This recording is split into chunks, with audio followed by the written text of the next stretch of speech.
साथियों welcome to Gurukul exam. चलिए साथियों, सी टेट के प्रथम पेपर में जो आज प्रश्न पूछे गए हैं उन सभी प्रश्नों को आप सभी के लिए लेकर आए, तो प्लीज़ सभी छात्र वीडियो को लास्ट तक देखना, वीडियो को लाइक कर देना और चैनल पर आप पहली बार आए तो चैनल को सभी छात्र दबाकर सब्सक्राइब जरूर कर देना। ठीक है, चलिए आज का पहला प्रश्न में आपसे पूछा गया था कि प्रतिभाशाली बालक वह होते हैं जो अपने उत्पादन की मात्रा, दर तथा गुणवत्ता में विशिष्ट होता है।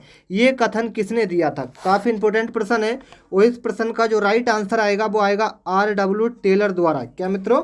R.W. टेलर द्वारा। तो इस प्रश्न का राइट आंसर हो जाएगा ऑप्शन नंबर सी, बिल्कुल सही आंसर। ठीक है, आ जाइए साथियों, प्रश्न नंबर 2 में पूछा गया है कि बच्चों को सीखने की प्रक्रिया के दौरान वे उस कार्य को किस प्रकार से कर रहे हैं, इसकी जानकारी इन्हें। इस प्रश्न का राइट आंसर आपसे पूछा गया था, तो इस प्रश्न का सबसे बेस्ट जो आंसर है वो आपका हो जाएगा ऑप्शन नंबर बी, कार्य करते समय सतत रूप से दी जानी चाहिए। ठीक है साथियों, right answer option number B था। आगे पूछा गया था यदि आपकी कक्षा में कोई बच्चा अधिगम अक्षम हो तो आप क्या करेंगे? तो इस प्रश्न का जो सही आंसर था मित्रों वो था साथियों, उसकी अक्षमता किस प्रकार की है ये जानकर उसे सिखाने का प्रयास करेंगे। तो राइट आंसर आपका बी वाला बिल्कुल सही आंसर आपका हो जाएगा। आगे अब पूछा गया था कि राष्ट्रीय पाठ्य चर्चा, ध्यान से नोट करेंगे सभी छात्र, राष्ट्रीय पाठ्य चर्चा रूपरेखा 2005 की सतुतियों के संबंध में कौन सा कथन सत्य नहीं है? काफ़ी इंपोर्टेंट प्रश्न है, बताइए इस प्रश्न का राइट आंसर। राष्ट्रीय पाठ्य चर्चा की रूपरेखा 2005 की सतुतियों के संबंध में कौन सा कथन सत्य नहीं है? इस प्रश्न का आपका राइट आंसर मित्रों हो जाएगा ऑप्शन नंबर ए, यानी कि विश्वविद्यालयों को राजनीति से मुक्त करना। ठीक है साथियों, विश्वविद्यालयों को राजनीति से मुक्त करना नहीं साथियों, रखना, इसमें रखना दिया गया तो इसका राइट आंसर रखना ही हो जाएगा। ठीक है, आगे आपसे पूछा गया था बच्चों के भाषाई विकास के लिए जरूरी है, बच्चों के भाषाई विकास के लिए जरूरी है। प्रश्न नंबर जो आपका 5 है मित्रों, इस प्रश्न का जो राइट आंसर आपका होगा वो आपका हो जाएगा उनको अधिक से अधिक, ध्यान से नोट करिएगा, उनको अधिक से अधिक अपने विचार व्यक्त करने के अवसर देने चाहिए।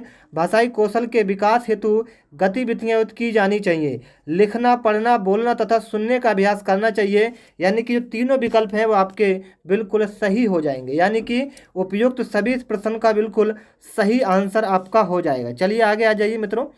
आगे आपसे पूछा गया परियोजना विधि के प्रतिपादक आपसे पूछे गए हैं। परियोजना विधि के प्रतिपादक जो है मित्रों वो हैं आपके किलपैट्रिक। कौन है साथियों? किलपैट्रिक। तो आपका राइट आंसर क्या हो जाएगा साथियों? किलपैट्रिक। चलिए प्रश्न नंबर जो आपका 6 है, राइट आंसर सी हो जाएगा।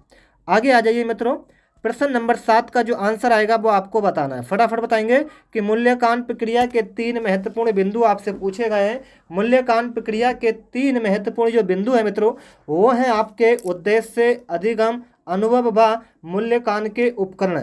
तो राइट आंसर था आपका ऑप्शन नंबर ए, बिल्कुल सही आंसर। ठीक है, चलिए आ जाइए साथियों, प्रश्न नंबर जो आपका 8 है उस पर आ जाइए। प्रश्न नंबर 8 जो है वो काफ़ी इंपोर्टेंट प्रश्न है और जो कई बार आपकी परीक्षा में पूछा जाता है कि कक्ष का वातावरण होना चाहिए किस प्रकार का। अगर आप कक्षा या कक्ष कुछ भी कह लीजिए, उसका जो वातावरण है वो कैसा होना चाहिए, रहन सहन कैसा होना चाहिए, तो आपको बता दें इस प्रश्न का जो बेस्ट आंसर है वो होना चाहिए मित्रतापूर्ण। ठीक है, शांत भी होना चाहिए, शोरगुल से भरा होना चाहिए, अनुशासन से पूर्ण होना चाहिए, लेकिन जो बेस्ट आंसर है वो है आपका मित्रतापूर्ण होना चाहिए। आप किसी कक्षा में बैठते हैं तो आपसे किसी की लड़ाई या किसी की भी कोई बुराई टाइप नहीं होनी चाहिए, सिर्फ आपकी एक मित्रता होनी चाहिए। क्लास में लगे कि एक दूसरे के मित्र बैठे हैं, बहुत ही शांतिपूर्ण बैठे हैं। ठीक है, चलिए प्रश्न नंबर 9 पर आइए मित्रों। काफ़ी इंपोर्टेंट प्रश्न है कि कठोर शिल्प उपागम किस सिद्धांत पर आधारित है? कठोर शिल्प उपागम किस सिद्धांत पर आधारित है, ये पूछा गया है प्रश्नों के अंदर। तो इस प्रश्न का जो राइट आंसर होगा वो होगा इंजीनियरिंग। क्या होगा साथियों? इंजीनियरिंग। ठीक है, तो correct answer option number B हो जाएगा मित्रों। चलिए आ जाइए साथियों, प्रश्न नंबर 10 पर पूछा गया किशोरावस्था में बच्चे किस प्रकार की समस्या का सामना करते हैं, ये आपसे पूछा गया है। बहुत अच्छा प्रश्न है साथियों। शारीरिक एवं मानसिक परिवर्तन से समायोजन करना। तो इस प्रश्न का right answer option number A बिल्कुल सही आंसर आपका हो जाएगा। ठीक है, आ जाइए साथियों प्रश्न नंबर 11 पर। काफ़ी इंपॉर्टेंट प्रश्न है, पूछा गया भूख और प्यास क्या है, ये पूछा गया साथियों। भूख और प्यास क्या होते हैं?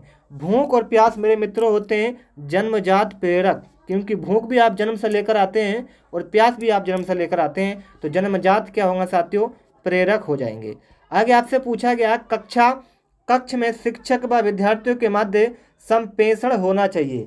एक कक्षा में शिक्षक व विद्यार्थियों के मध्य यानी कि बीच जो संप्रेषण होना चाहिए साथियों, वो कैसा होना चाहिए, ये आपसे प्रश्न में पूछा गया है। तो इस प्रश्न का मित्रों राइट आंसर आप नोट कर लीजिएगा सभी छात्र, उद्देश्य केंद्रित होना चाहिए। किससे? उद्देश्य केंद्रित होना चाहिए। आ जाइए मित्रों आगे। आपसे पूछा गया कि यदि कोई बच्चा विश्वविद्यालय, तो दोस्तों विद्यालय में हमेशा देर से पहुंचता है, यदि कोई बच्चा विद्यालय में हमेशा डेली देर से पहुंचता है तो आप इस क्या करेंगे बताइए।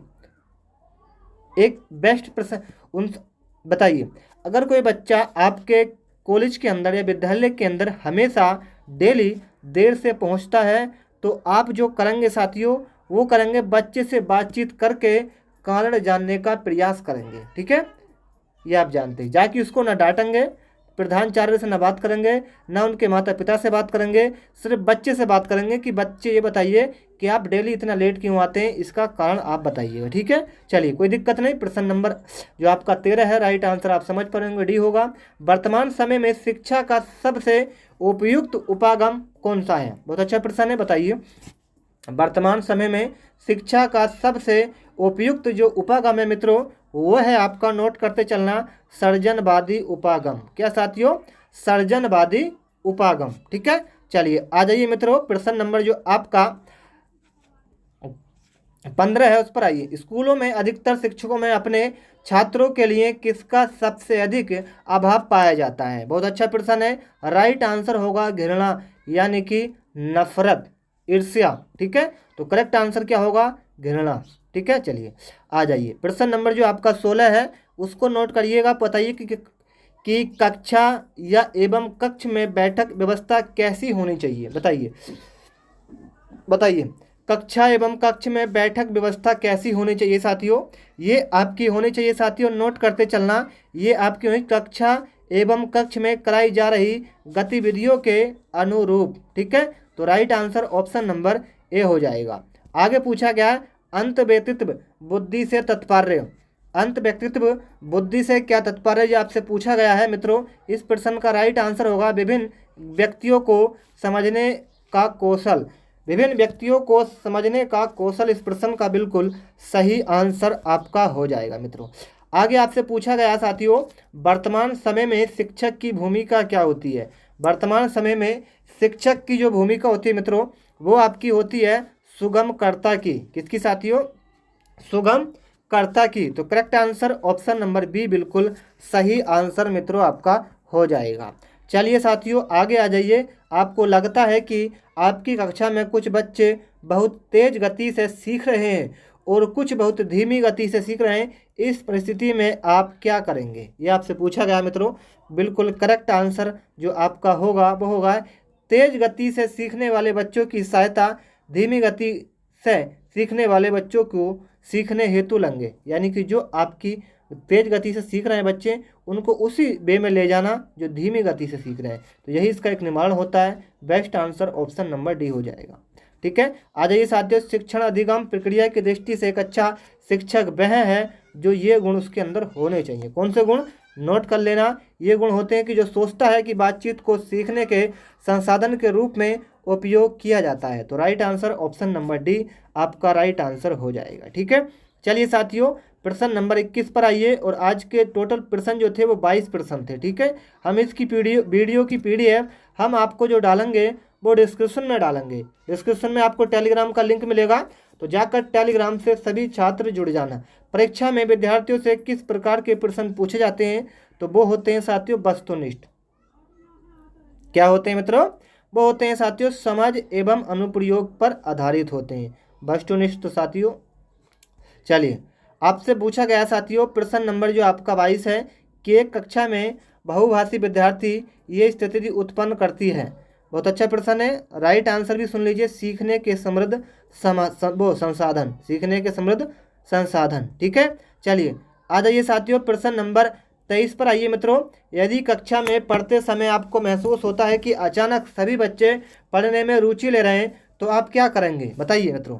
तो इस प्रश्न का राइट आंसर हो जाएगा साथियों, नोट करते चलना, 4 विकल्पों में से आपका जो सही आंसर होगा वो होगा साथियों कारण जानने की आप कोशिश करेंगे। क्या साथियों, कारण जानने की आप कोशिश करेंगे। ठीक है, तो चलिए साथियों इस प्रश्न का यही आंसर होगा ऑप्शन नंबर डी। ये कुछ महत्वपूर्ण प्रश्न थे जो आज हमारे पास आए थे व्हाट्सएप पे। तो चलिए साथियों हमने आपको इसका आंसर बता दिए। अगर आप चाहते हैं कि ऐसी वीडियो आपको डेली मिले तो सभी छात्र हमारे चैनल से जुड़ना और चैनल को सब्सक्राइब करना और वीडियो को आप शेयर कर देना। चलिए मिलते हैं साथियों अगली वीडियो में, तब तक के लिए जय हिंद जय भारत।